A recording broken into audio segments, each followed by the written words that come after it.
Nossa, já é planetário.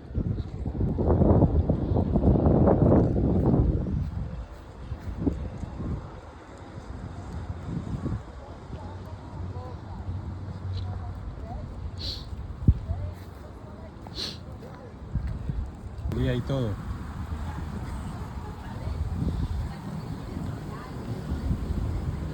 ¿Es para subirse que y dar vueltas ahí o qué?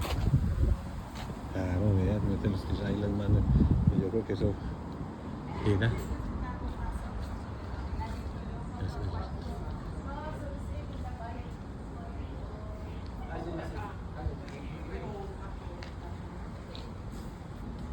Boa tarde. Boa tarde. Tudo bem? Por favor. A entrada aqui do lado. Boa tarde. Boa tarde. Tudo bem? Tudo. Vocês podem assinar aqui, por favor?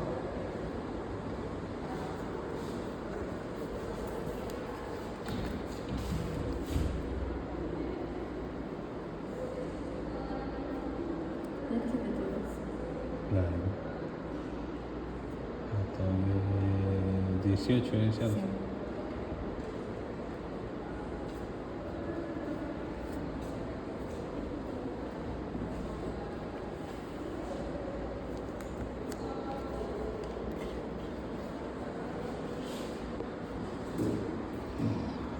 Como que no es planetario.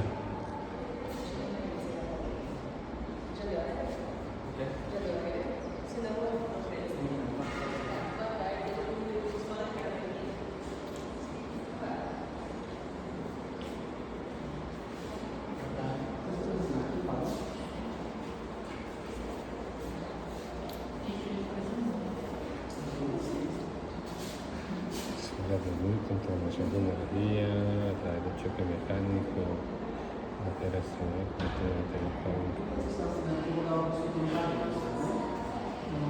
Boa tarde. Boa tarde. Sejam bem-vindos à CCTEC, a Casa de Ciência e Tecnologia da cidade de Aracaju, Galileu Galilei. Me chamo João Watson, sou estudante de Física da Universidade Federal de Sergipe, estagiário e monitor aqui na nossa casa.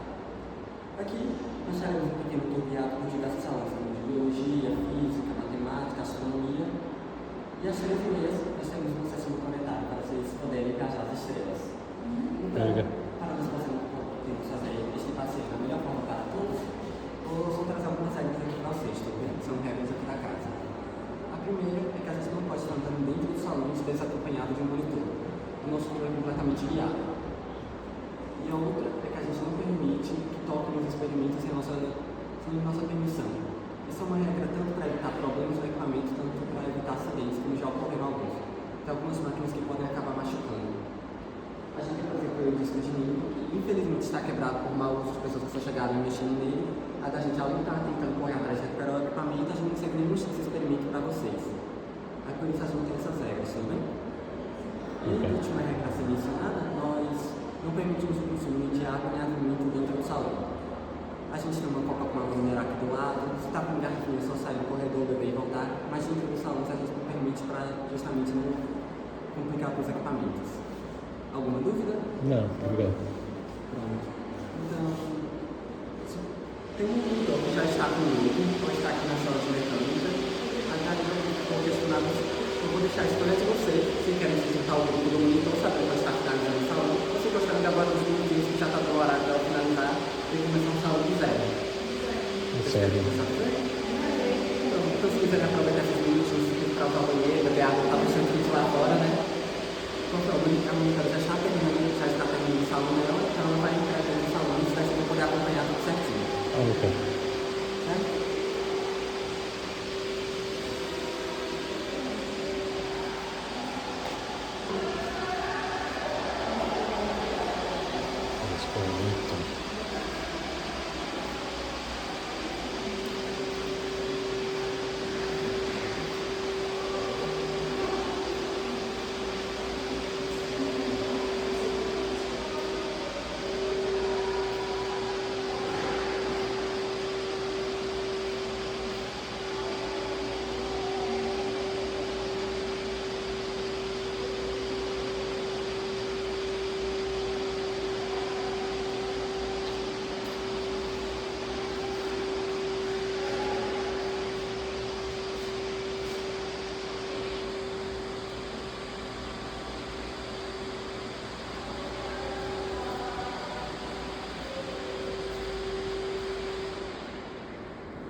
elas demonstram alguns princípios muito interessantes da física, que são o momento e a energia. O momento seria uma forma de nós quantificarmos o movimento. Um movimento, segundo Newton, ele basicamente tende ao movimento retilíneo uniforme. Ou seja, todo o corpo que está se mexendo, ele quer continuar se movimento para sempre naquela velocidade, a não ser que alguma coisa impacte ele fazer isso. Se alguma coisa desacelera ele ou acelera. E é isso que nós veremos nesse pequeno momento. Essas outras esferas possuem a mesma massa, então elas possuem o mesmo tamanho e o mesmo peso. Quando eu puxo ela do estado de equilíbrio, eu estou oferecendo energia mecânica para ela. Quanto mais eu puxo, mais energia eu ofereço. Quando eu soltar, a energia pode ser continuada e sair de mim, porque a energia não pode ser perdida. Agora, se eu ficar mais claro, pode passar mais claro?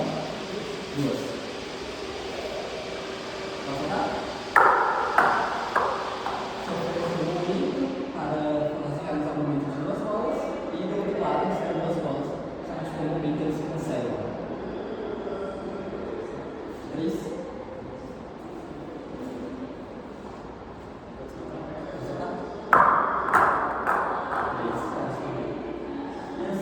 Sucessivamente, se nós tivermos a mesma quantidade. Se a gente mexer 5, como do outro lado só serão 3, então eles vão se mexer bem mais do que as outras. Justamente porque elas ofereceram a energia para ter um movimento de 5 esferas, pode ser de 3, então cada um vai receber muito mais energia que somente isso. Agora pode. Boa tarde. Tá bem, tá ligado. Vamos se juntar vocês dois com o outro grupo agora, nós vamos conversar Bom prazer, menina. Esqueci seu nome. Sara, Bom prazer. você já vai embora? Ah, ela vai ficar comigo. Não, vocês vão Vocês sentar. vão com ela na sala da astronomia, que ela vai levar vocês. Ah, tá. Só vai Três levar. dias. 3 dias fixos, viu? A gente vai chamar isso, aí você pode levar algum.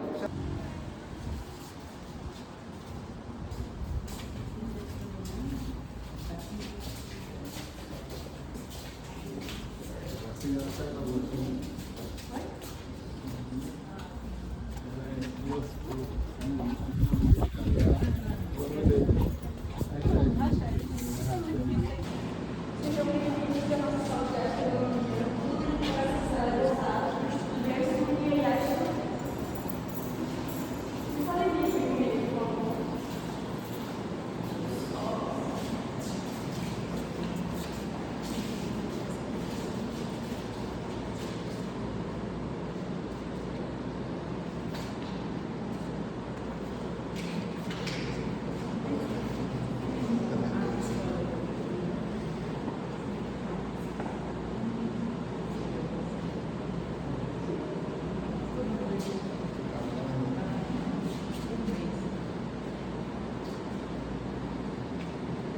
Isso daqui que vocês estão vendo é a nossa esfera celeste. É como nós olhamos para cima, nossos olhos eles são muito limitados. Mas se nós tivéssemos uma visão de 360 graus, nós veríamos o céu por inteiro. Então, isso daqui é o horizonte. Quando eu faço isso daqui, é mesmo, se eu estiver olhando para ali, vai ser do mesmo jeito. Mas como eu falei para vocês, se nós tivéssemos capacidade de olhar como um todo, nós veríamos esse formato. Cada pontinho desse que nós estamos vendo são estrelas. Esse aplicativo aqui, ele é voltado justamente para o estudo, né, dos astros que nós vemos daqui da Terra. Existem programas, né, que podem fazer simulação que nem o que nós temos no planetário, que vai fazer a simulação saindo na Terra e podendo conhecer todos os outros planetas que temos no nosso sistema. Então, tem essa diferença. Esse daqui, vocês podem, se vocês gostarem de astronomia, se interessarem, vocês podem baixar no celular de vocês.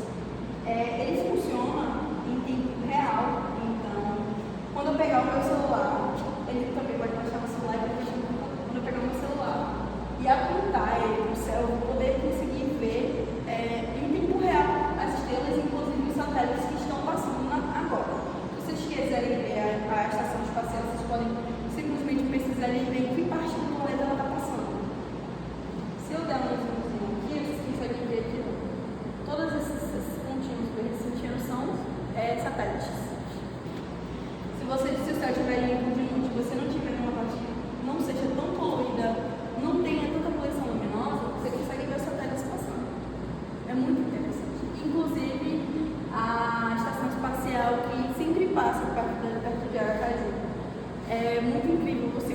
consegue ver direitinho a estação espacial passando, mas você tem que ficar atento à questão, né, da árvore que ela está fazendo. Como eu falei para vocês, esse aplicativo ele é voltado, né, para o estudo de corpos celestes, como as estrelas e os planetas. E quando nós olhamos para o céu, vocês conseguem ver que a gente pode ver Júpiter e Sirius.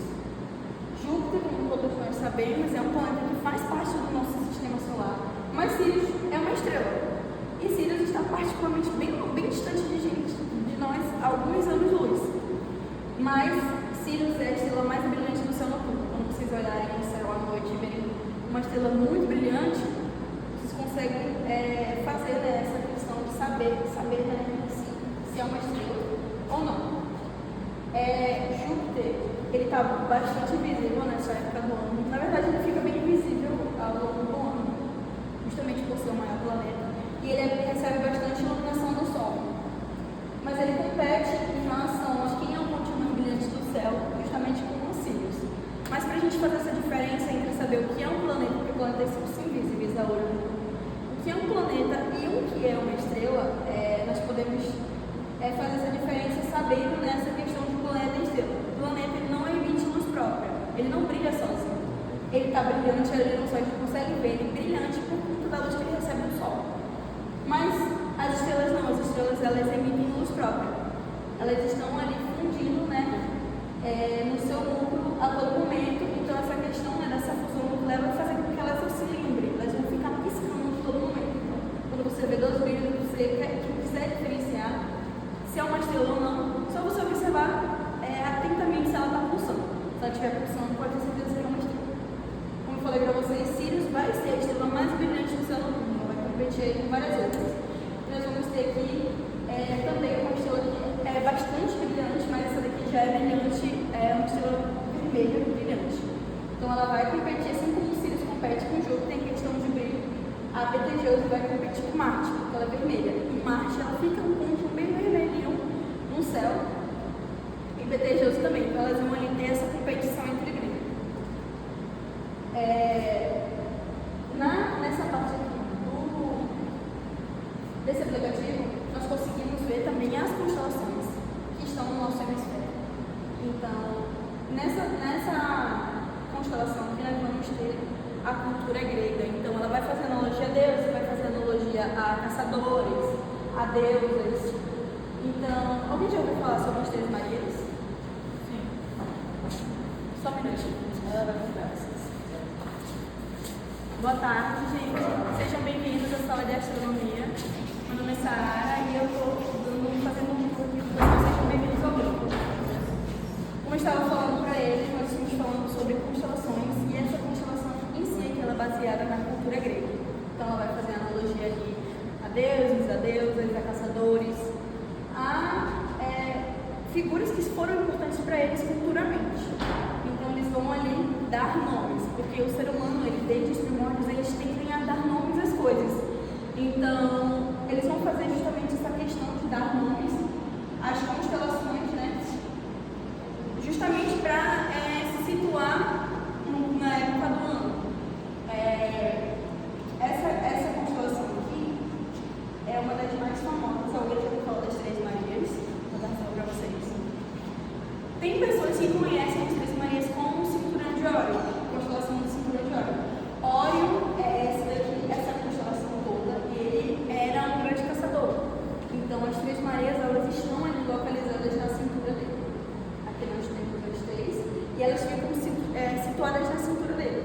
Órion, ele tinha 2 cães, e esses cães também foram usados como exemplo para dar nome a constelações. Então nós vamos ter a constelação do cão maior e a constelação do cão menor.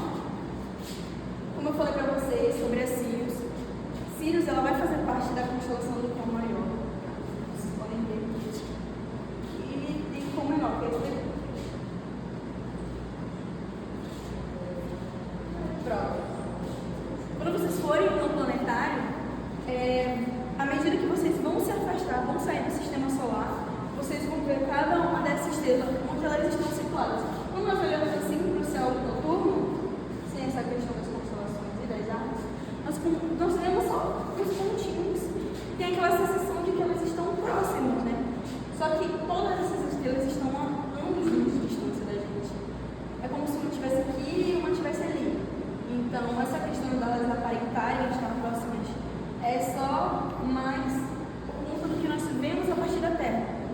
Então, as estrelas elas estão, né, numa distância relativamente grande, bastante grande. E como eu falei para vocês, esse aplicativo aqui, ele é mais voltado, né, para fazer a observação das estrelas a partir da Terra. E você pode, essa constelação que nós estamos, essa parte, né, nós estamos vendo aqui de Aracaju, esse daqui é o céu noturno de Aracaju. Mas se vocês se sentirem vontade e quiserem saber qual que é o céu noturno que está tendo lá na Grécia, ou então lá na Romênia, qualquer lugar do mundo, vocês podem simplesmente colocar ali para mostrar para vocês em tempo real. Então, vocês podem vir um pouquinho mais para cá. Nessa parte aqui, nós temos uma maquete sobre a Terra em relação ao Sol e à Lua. Então, o que nós vamos fazer é um exemplo do movimento que a Terra faz ao longo de um ano. Então, em um ano, ela está fazendo esse movimento aqui. Quando ela sai do ponto, como seria 1º de janeiro. E aqui, novamente, 1º de janeiro, só que do outro ano. Então, ela vai fazer esse movimento em cerca de 365,4 dias. Então, basicamente isso. Existe a questão do ano bissexto. A Terra, vocês conseguem perceber que ela está inclinada, ela não está retinha assim? Isso não é à toa. Essa inclinação dela acontece justamente porque ela gira em próprio do seu próprio eixo. Ela gira em torno do seu próprio eixo. E essa bolinha que nós estamos vendo aqui, a Lua é o satélite natural da Terra. E ela está fazendo esse movimento acompanhando a Terra.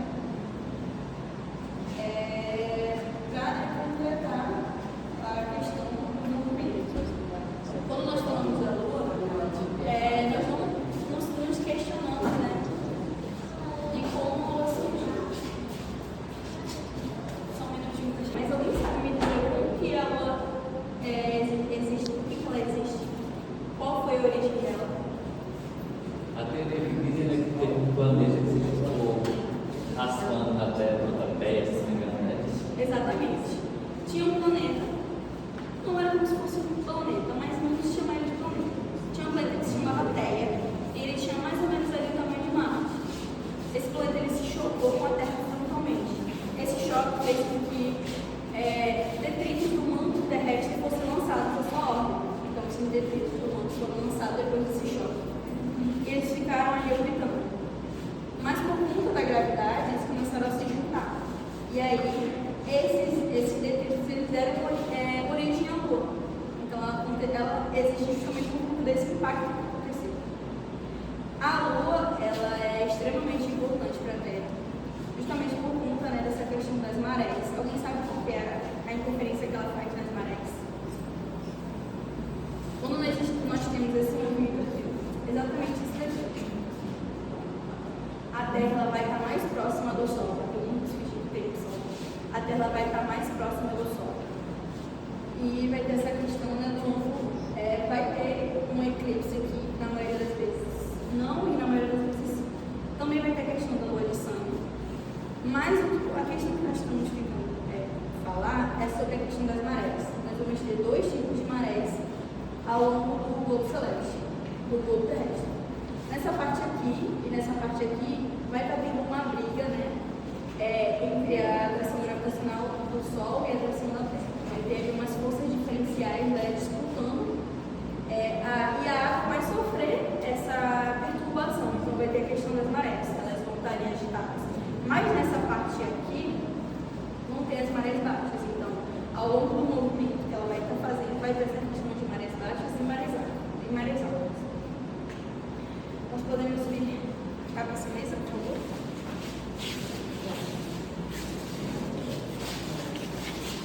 Para vocês sobre a questão das constelações. Aqui nós vamos ter as constelações que tem nos 2 hemisférios sul e no norte. Então, quem mora nessa parte do planeta vai ver para sempre, a não ser que saia, né, nessa parte e venha morar para cá. Mas se não sair, vai ver para sempre somente essas constelações aqui. E quem mora nessa parte vai ver só essas constelações aqui. Então, nunca vamos conseguir ver essas aqui, eles nunca vão conseguir ver, nunca vamos conseguir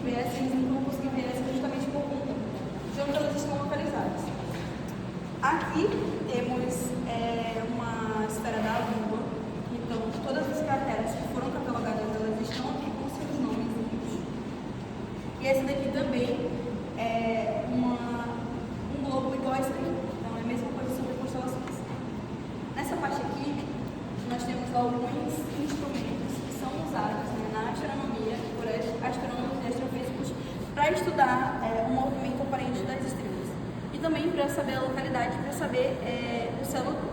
Então aqui nós vamos ter o planisfério e nesse planisfério nós vamos ter os meses, os dias e as horas dos dias. Então vamos tentar fazer um exemplo aqui. Que horas são?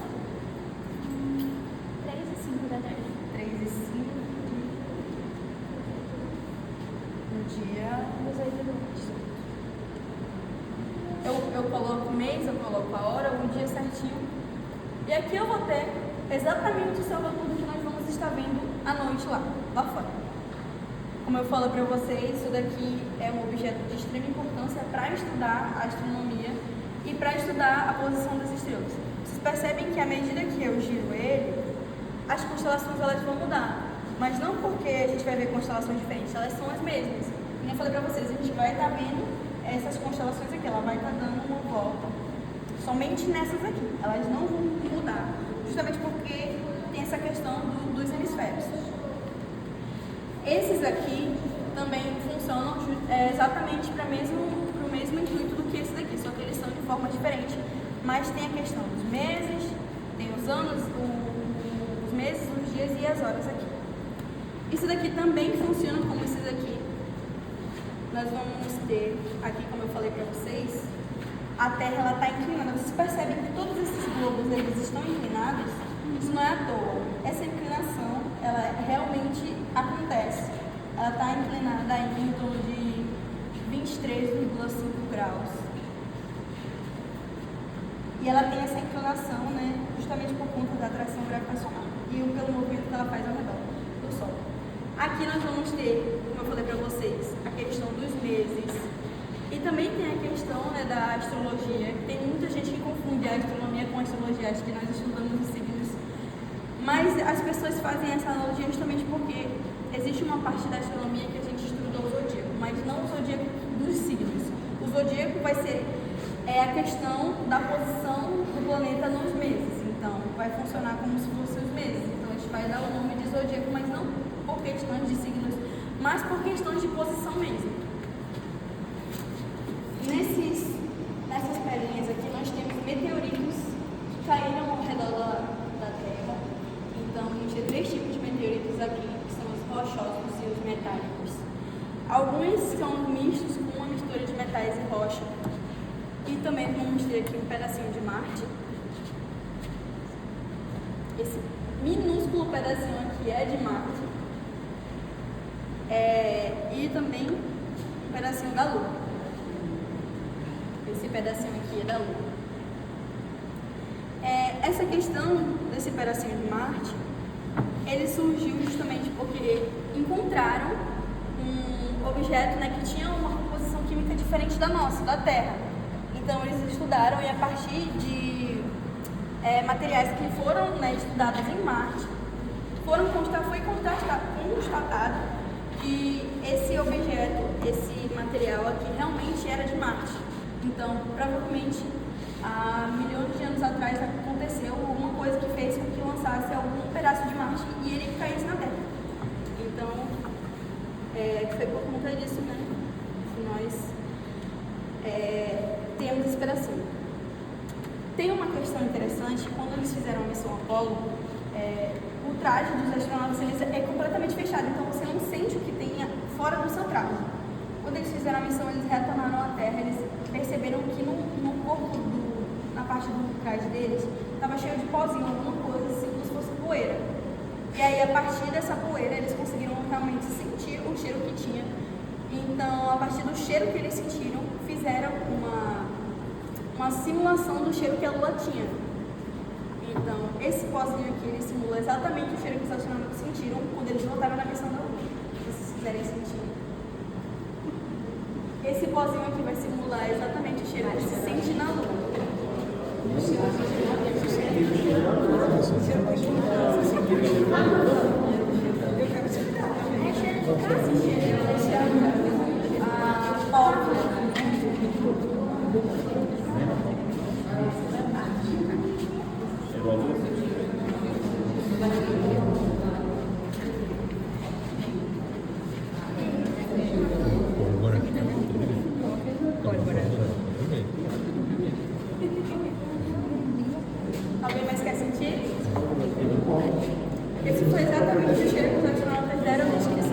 partir dessa composição, que tinha também no traje deles, eles conseguiram, né, fazer um cheiro que simulasse.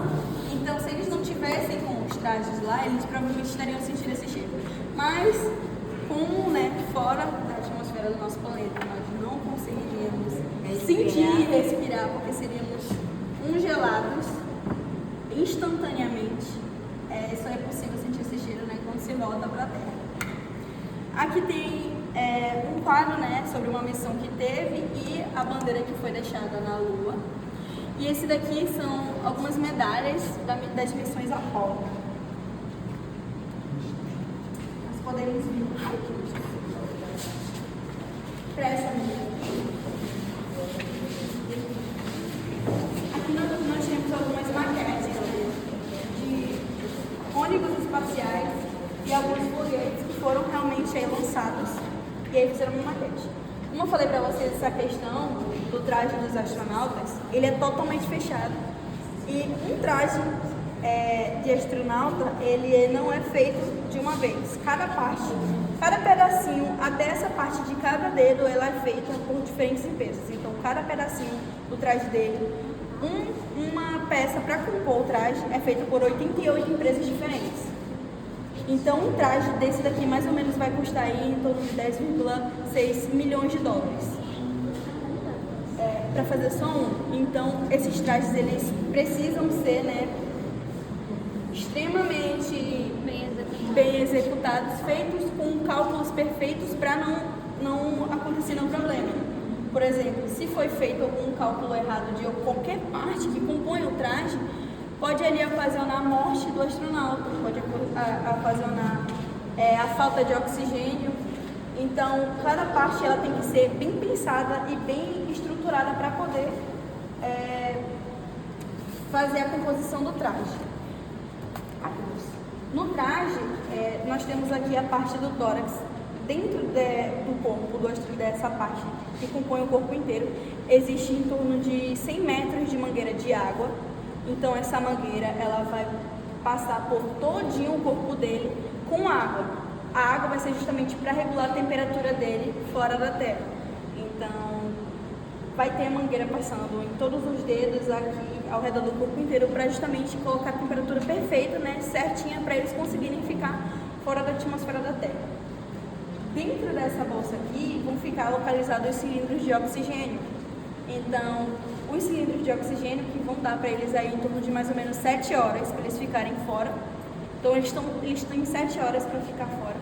E cada astronauta, como vocês sabem, é muito difícil, né, ser um astronauta, independente do lugar que você está. Então, para ser um astronauta, você precisa ser muito bem treinado. Eles precisam treinar até a respiração deles. Se eles respirarem errado, eles vão estar desperdiçando oxigênio. Então, eles têm aí só 7 horas de oxigênio. E essa questão, né, do respirar, vai ter um sistema que vai, né, liberar o carbono, quando a gente respira, para manter um ambiente que não seja tóxico dentro deles. Então, todo esse traje aqui, ele é justamente pensado para isso. Na parte dos pés e das mãos são as partes, né, que são mais frágeis do corpo, que eles estão ali todo o tempo movimentando. E o aumento de temperatura nessas partes aqui acontece muito. Então vai ter a questão da mangueira que vai estar dentro do dedo deles, para justamente fazer essa regulagem. Se a temperatura eles não souberem ajustar, eles vão morrer congelados rapidamente. Nós temos aqui alguns carrinhos aqui. Esses carrinhos aqui, eles são projetados justamente para andar em planetas e locais que não são dentro da Terra. Então, cada pecinha dessa é justamente projetada para poder passar qualquer obstáculo. Tem uns que foram projetados justamente para andar em Marte. Marte é um planeta seco, é um planeta com muita terra e rochas. Então, essas rodas aqui, elas precisam ser com um material que seja muito durável, porque quando eles mandam um carrinho desse daqui para lá, eles vão ter alguém para fazer o reparo se acontecer algum problema nesse bichinho aqui. Então, eles precisam, né, ser feitos para que sejam bem duráveis. Nessa parte aqui, nós temos as maquetes de alguns foguetes e um ônibus espacial. Vocês conseguem perceber que na parte traseira aqui das asas do ônibus espacial tem essa questão da parte preta? Isso daqui é como se fosse um revestimento, né? Para quando o ônibus está ali tentando sair da atmosfera, vai sofrer a questão do atrito, dele não acontecer nenhum problema. Então é como se fosse uma parte aqui que vai proteger o ônibus para sair. Do mesmo jeito que tem essa questão de proteção nos outros equipamentos, vai ter nesse daqui. Existiu um acidente e aconteceu justamente por falta de cálculo, por erro de cálculo. Uma parte, né, dessa questão que faz o revestimento ali, que não é inflamável, essa parte que não é inflamável, ou seja, não vai correr perigo de queimar, de pegar fogo, de nada, ela soltou. Então, quando estava ali, ele saindo da atmosfera, essa parte superaqueceu e fez com que acontecesse uma explosão. Então, o ônibus espacial explodiu antes de sair da atmosfera e todo mundo que estava dentro presente morreu. Essa questão do cálculo, quando a gente fala de astronomia, precisa ser muito calculada, muito bem calculada, por conta que vamos trabalhar, né, com pessoas, com vidas. Então, se eu erro qualquer parte do traje de algum astronauta aqui, pode ser que aconteça, né, que ocorra a morte dele. Aqui nós temos uma réplica do satélite Sputnik, que foi lançado aí na corrida espacial na época da Guerra Fria. Que foi lançado aí na época da Guerra Fria, que estava tendo a disputa ali para a dominação espacial. Esses aqui são alguns cards que, se vocês quiserem, vocês podem ver de algumas galáxias. Aqui nós vamos ter dois tipos de binóculos. Os binóculos, eles também podem ser usados para fazer observações em estrelas e planetas. Quem gosta de astronomia pode comprar um binóculo para começar e depois pode comprar um telescópio. Mas é bom começar pelo binóculo.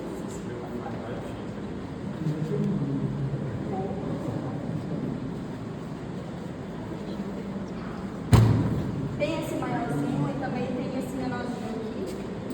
Eles são ajustáveis aqui nessa parte, então o espaçamento entre nossos olhos vai, né, mudar. Então tem essa questão aqui. Aí naquela parte temos um suporte, né, para colocar esses telescópios, esses binóculos para ser utilizados como telescópios. Vamos para ali ver os telescópios agora.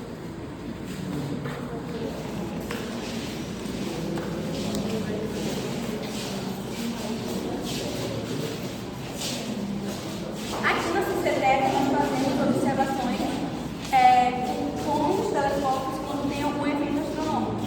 Em março nós vamos ter uma super lua de sangue.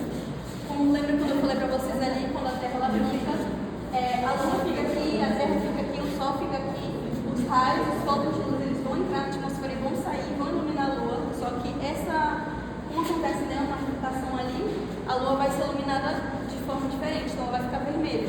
Em março vai ter uma super lua vermelha, eu acho que vai ter observação aqui. Se vocês quiserem se interessarem em fazer observações, vocês podem entrar no Instagram e acompanhar ali, que sempre tem divulgação de observações. Aqui nós temos 3 tipos de telescópios, que são telescópios com lentes, telescópios com espelhos e os telescópios mistos, que são espelhos e lentes. Um exemplo de um telescópio com espelho é esse daqui. Nós vamos ter um espelho aqui dentro. Vocês conseguem ver? Essa questão do espelho, ela depende muito. O espelho que tem aqui dentro, basicamente, é desse tamanho aqui. Então, o diâmetro desse espelho vai ali mudar a imagem, vai melhorar ou não. Tem um telescópio que está sendo feito na China, se eu não me engano, ele tem 15 metros de tamanho e um espelho absurdamente grande. Então, eles trabalham muito aí, né? Fora do Brasil, estudam bastante astronomia, que dentro do Brasil não é tão levado a sério. Vamos lá fora. Aqui também tem um telescópio com um espelho, aqui dentro tem um espelho do mesmo tamanho desse corpo dele. Como eu falei para vocês aqui, tem um suporte nos binóculos, então isso daqui posiciona aqueles binóculos ali e ajusta para o celeste que nós queremos ver. Aqui também é um espelho, esse telescópio aqui, ele é um telescópio misto, como eu falei para vocês, ele tem espelho e lente.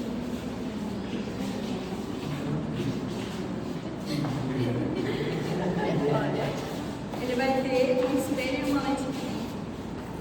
E de certa forma, dependendo do corpo celeste que você quer observar, esses telescópios eles vão ser úteis. Mas, se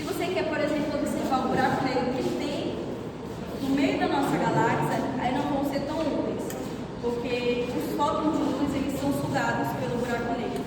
Para a gente conseguir enxergar, os fótons eles têm que entrar dentro dos nossos olhos e bater no que nós estamos olhando. E aí os fótons vão bater na coisa e voltar para nossos olhos. Então a gente enxerga. É por isso que vocês estão conseguindo me enxergar. Os fótons estão entrando dentro dos olhos de vocês, saindo, batendo em mim e voltando de novo, mesmo que você conversando comigo. Quando nós falamos de buraco negro, não acontece isso, porque eles sugam até mesmo a luz. Então tem essa questão da gente não conseguir enxergar, mas nós sabemos da existência justamente porque não existem somente telescópios que trabalham com a questão da luz. Nós enxergamos o espectro do olho humano, ele é muito limitado, então nós vamos enxergar uma pequena faixa ali. Mas existem muitas outras faixas de coisas que nós não enxergamos, por exemplo, o ultravioleta, o infravermelho. Então, tem telescópios que vão trabalhar com isso, com o ultravioleta, com o infravermelho, com raio-x, com micro-ondas. Então, a luz ela vai viajar em diferentes comprimentos de onda. Então, dependendo do tamanho, vamos ter diferentes tipos de telescópio para trabalhar com essas ondas. Aqui também nós temos um tipo de telescópio. Esse daqui eu acho que ele é misto, sim, ele vai ter uma lentinha, um espelho aqui dentro, só que vai ser diferente desse. Por conta, do comprimento do corpo dele. É por aqui, gente. Vai também dar por essa. Esse daqui é para você ajustar. E é uma questão que você vai apontar que se saísse uma luzinha vermelha, não vai ser uma luzinha, vai ter um centro aqui quando você quiser fazer a observação de algum ponto celeste, você vai apontar e